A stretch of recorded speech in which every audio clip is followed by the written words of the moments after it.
Friends, இன்றைக்கி நான் செவ்வாழை 2 இருக்குது. அதை வச்சு நான் இன்றைக்கி பணியாரம் செய்யலான்னு இருக்கேன். அதுக்கு நான் 1 கப்பு கோதுமை மாவு எடுத்திருக்கேன். உங்களுக்கு எது மைதா மாவு பிடிச்சாலும் செய்யலாம், இல்லை கோதுமை மாவுலையும் செய்யலாம். நான் இன்றைக்கி கோதுமை மாவு 1 கப்பு எடுத்திருக்கேன்.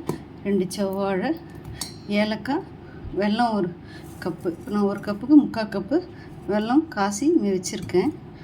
இப்போது நம்ம செய்யலாம்.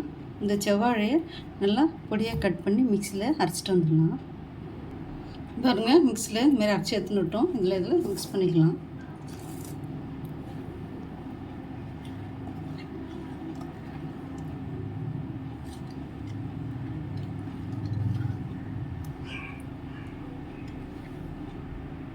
இந்த இதுலேயே கொஞ்சம் அப்படி வெல்லம் தண்ணி வடிகட்டி இதில் ஊற்றிக்கலாம். இதில் கொஞ்சம் ஏலக்காய் தூள் போட்டுக்கலாம். நீங்கள் கட்டியாக இது பண்ணிவிட்டு கூட நீங்கள் அப்படியே எண்ணெயில் சுடுறதுனால பண்ணலாம். நான் இன்றைக்கி குழிப்பணியார் இதில் ஊற்றுறதுனால கொஞ்சம் லிக்விடாக இருக்கிறேன். இது கொஞ்சோண்டு இந்த தித்திப்பு தெரியறதுக்காக கொஞ்சம் சால்ட்டு. இந்த மாதிரி விஸ்க் வச்சு பண்ணிங்கன்னா உங்களுக்கு கட்டி தட்டாமல் வரும். அதுக்கு தான்.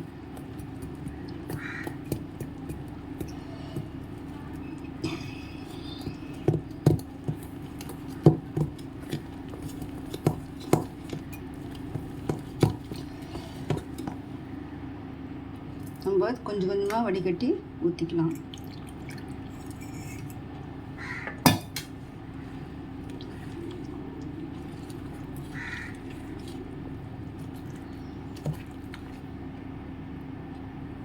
இதிலே ஒரு 1/4 கப்பு தேங்காய் போட்டுக்கலாம். அது போட்டுருக்கேன்.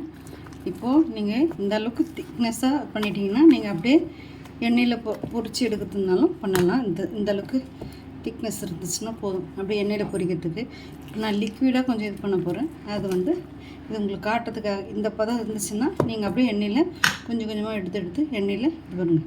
இப்படி எடுத்து உருண்டை உருண்டையாக நீங்கள் போட்டுக்கலாம். இப்படி எடுத்து அப்படியே விட்டிங்கன்னா இந்த அளவுக்கு பதம் போதும்.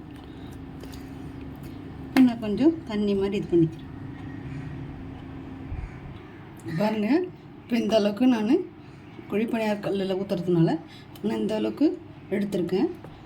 இது நீங்கள் செய்கிறதுக்கு கொஞ்சம் முன்னாடி நான் இப்போ ஒரு 10 நிமிஷம் பொறுத்து ஊற பண்ணிவிட்டு நான் அப்படியே ஊற வச்சுட்டு அதுக்கப்புறமா செய்யலான்னு இருக்கிறேன். செய்கிறப்போ ஒரே பிஞ்சு இட்லி சோடா மாவு, பேக்கிங் சோடா அதான் போட்டிங்கன்னா நல்லா பஃபியாக வரும்.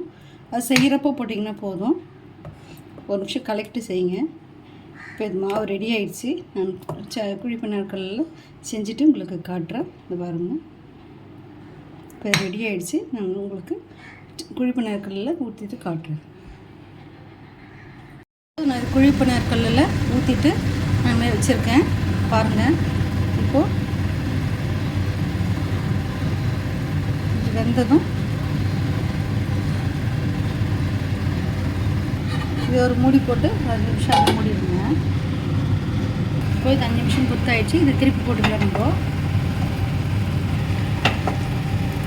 ஆயில் ரொம்ப பிடிக்காதவங்க நம்ம இந்த மாதிரி குழிப்பணியார் சட்டியில் ஊற்றி சாப்பிட்லாங்க. குழந்தைங்களுக்கு இது பனானா இது பண்ணதுன்னு தெரியாது. இங்கே எந்த பனானா இருக்கோ அதில் சாதா பனானா பழத்துக்கு கூட செய்யலாம். நான் இன்றைக்கி செவ்வாழை இருந்ததுனால நான் இன்றைக்கி செவ்வாழை பழத்தில் செஞ்சுருக்கேன். ரொம்ப அருமையாக இருக்குது. நான் ட்ரை பண்ணி சாப்பிட்டேன். நீங்களும் ட்ரை பண்ணி பார்த்துட்டு எனக்கு எப்படி இருக்குன்ட்டு எனக்கு சொல்லுங்கள் ஃப்ரெண்ட்ஸ். பாருங்கள், இதை நான் திருப்பி போட்டிருக்கேன். இது வெந்ததும் நான் திருப்பி உங்களுக்கு காட்டுறேன்.